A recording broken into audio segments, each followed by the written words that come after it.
wabarakatuh. Perkenalkan, nama saya Muhammad Hasbi Abdul Majid Hanafi. Saya merupakan mahasiswa dari Universitas Terbuka Jakarta.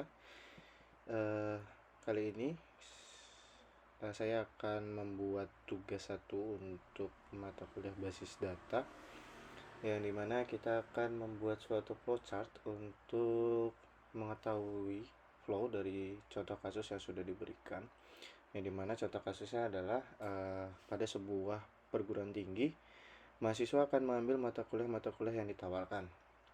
Setiap mahasiswa itu dapat mengambil minimal satu, namun dapat mengambil beberapa mata kuliah dalam satu semester. Kemudian setiap mata kuliah hanya diajar oleh satu orang dosen, dan setiap dosen dapat mengajar minimal satu mata kuliah. Oke, jadi di sini kita akan coba buat untuk detail flowchartnya seperti apa. Jadi di sini kita sudah melihat bahwasannya ada tiga entitas yang ada, yaitu pertama adalah mahasiswa, yang kedua itu ada dosen, yang ketiga itu ada mata kuliah. Oke, dari setiap entitas ini saya juga akan menambahkan beberapa detail datanya untuk dari masing-masing entitas.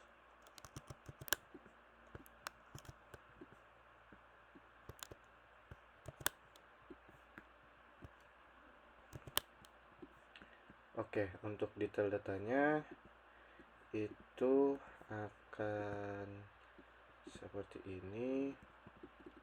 Yang pertama itu untuk mahasiswa tentu saja ada NIM, yang kedua ada nama.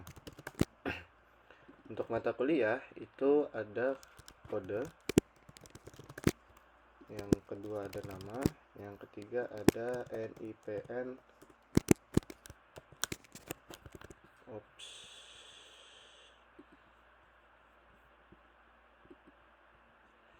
NIPN pengajar. Oke. Lalu selanjutnya untuk dosen itu ada dua, yaitu adalah NIDN. NIDN adalah nomor induk dosen nasional, yang kedua ada nama. Maka di sini kita akan coba sambungkan datanya.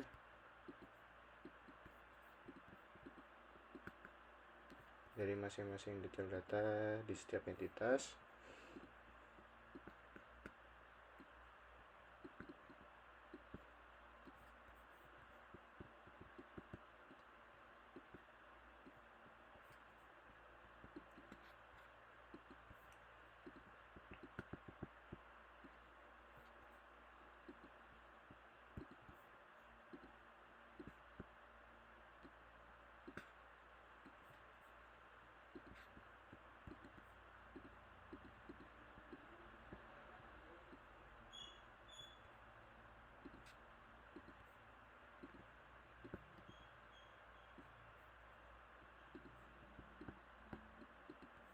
Oke.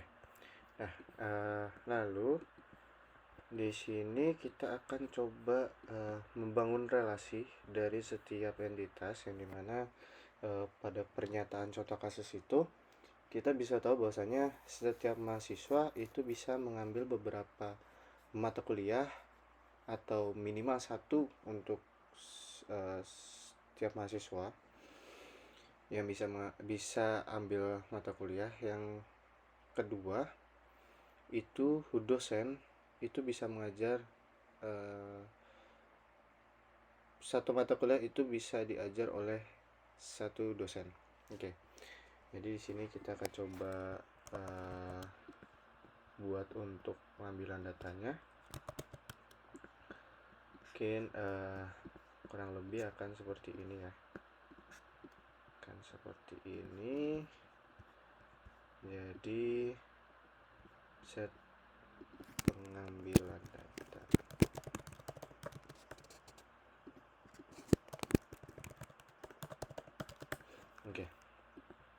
Jadi di sini karena setiap mahasiswa itu bisa mengambil satu mata kuliah atau beberapa mata kuliah, maka hubungan untuk relasi ini bisa jadi adalah one to many. Kemudian untuk mata kuliah itu juga satu mata kuliah bisa diambil oleh beberapa mahasiswa. Itu bisa juga menjadi hubungan relasi one to many. So untuk kasus ini, untuk kasus mahasiswa dan mata kuliah itu hubungan relasinya adalah many to many, karena setiap satu mahasiswa itu bisa mengambil beberapa mata kuliah atau hanya satu saja, dan begitupun sebaliknya, mata kuliah itu bisa diambil oleh beberapa mahasiswa. Jadi untuk simbolnya itu kita akan menggunakan simbol seperti ini ya,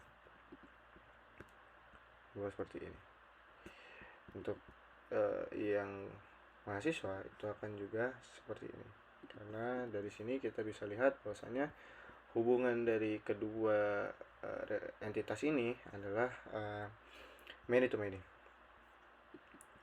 Oke, selanjutnya untuk dosen.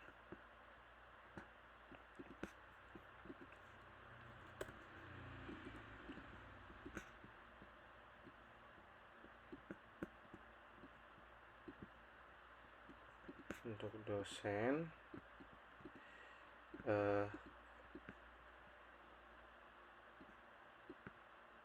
oke. Nah, untuk dosen itu karena hanya ada satu dosen yang bisa mengajar dalam satu mata kuliah, dalam artian satu mata kuliah hanya bisa diajar oleh satu dosen, atau satu dosen hanya bisa mengajar satu mata kuliah, maka di sini hubungannya adalah untuk mengambil data mata kuliah itu akan menggunakan kode simbol seperti ini. Dan untuk dosen itu simbolnya akan seperti ini. Jadi ini akan menyatakan bahwasanya satu dosen itu hanya bisa mengajar satu mata kuliah, sedangkan mungkin satu mata kuliah itu bisa diajar atau ada beberapa dosen yang mengajar dalam satu mata kuliah itu. Contoh mata kuliah analisis bisnis itu satu dosen dengan nama Pak Andi, itu Pak Andi hanya bisa mengajar analisis bisnis, sedangkan mata kuliah analisis bisnis itu dalam satu perguruan tinggi itu bisa diajar oleh beberapa dosen. Contoh tidak hanya Pak Andi, mungkin Bu Rosa atau dan sebagainya. Jadi untuk relasinya itu kurang lebih yang bisa kita lihat adalah seperti ini. Jadi mahasiswa itu memiliki data NIM dan nama. Yang kedua, entitas kuliah itu punya data kode, nama, NIP pengajar, dan dosen itu memiliki detail data seperti NIDN dan nama. Jadi hubungan untuk ketiga entitas ini ya seperti ini.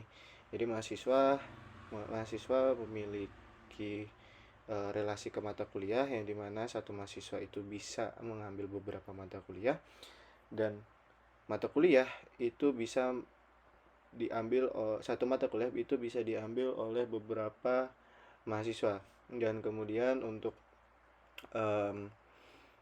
dosen dengan mata kuliah itu hanya satu dosen bisa mengajar satu mata kuliah, sedangkan satu mata kuliah itu bisa diajarkan atau bisa diampu oleh beberapa dosen.